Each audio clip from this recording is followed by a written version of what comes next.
पर शंकराचार्य जी, आपने अच्छा वो बता दिया आपने कैसे हजारों लोगों को वहाँ पर बुलाया गया है, जिसमें कई हजार साधु संत भी हैं जिनको वहाँ पर खासतौर से आमंत्रित किया गया है। और ऐसे में एक आम लोगों के मन में ये सवाल बार बार आ रहा है कि ये तो सदियों के इंतजार के बाद दिव्य भव्य राम मंदिर में ऐसा मौका आया है, और जो शंकराचार्य हैं जिन्हें सबसे आगे होना चाहिए था, धर्म की ध्वजा थामे हुए, वो क्या इस उत्साह और उमंग के मौके पर वो कहते हैं रंग में भंग डालने वाला काम ऐसा तो नहीं करते हुए प्रतीत हो रहे हैं?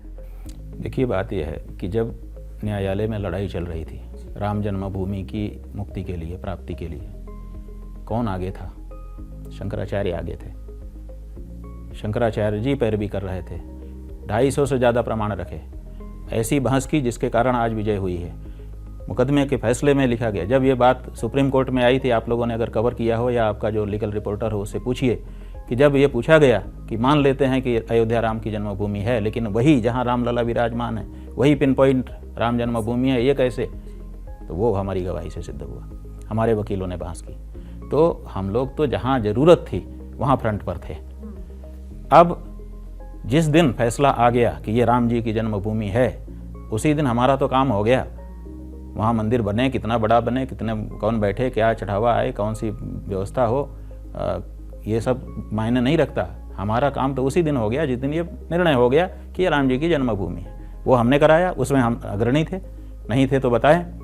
हमने समझौता वार्ता में भाग लिया था, हमने पैरवी मुकदमे की थी, हमने गवाही दी थी, हमने प्रमाण उपस्थापित किए थे शंकराचार्य जी की तरफ से, उनके प्रतिनिधि के रूप में। तो शंकराचार्य जी दिन रात उन्होंने दिया, जाने कितना तो रुपया लगाया, जाने कितना परिश्रम किया, जाने कितनी गालियाँ खाई। जब यही विश्व हिंदू परिषद जो आज चौधरी बन के बैठे हैं ना, जिसके ये महासचिव चंपत राय हैं, यही विश्व हिंदू परिषद किसी समय कांग्रेस के साथ मिल करके हम फिर से पॉइंट आउट कर रहे हैं, क्योंकि आपने कहा जा रहा है कि आप कांग्रेसी हैं।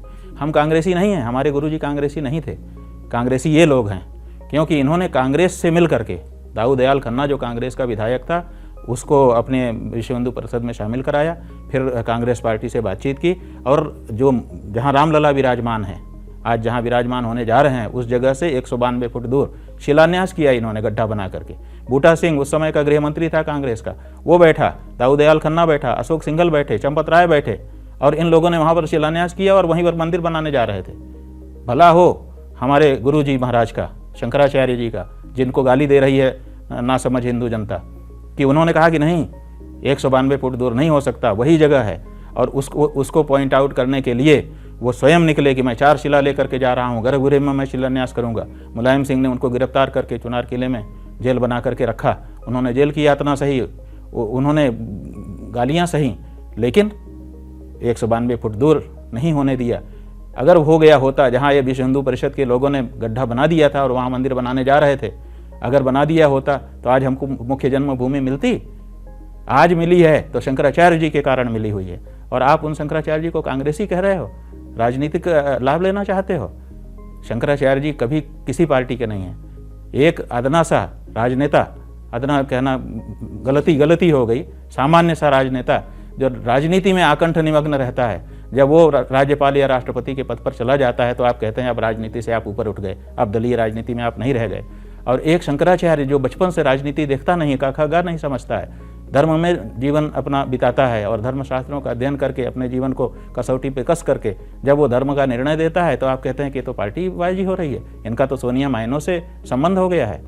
अरे हमारा सोनिया माइनो से बाद में संबंध होगा, अगर होना ही होगा किसी राजनेता से तो अपने देश के राजनेता से पहले होगा। लेकिन आप इस तरह से बातें करते हैं, तो ये नहीं, असल में कांग्रेसी है, ये अवसरवादी लोग हैं।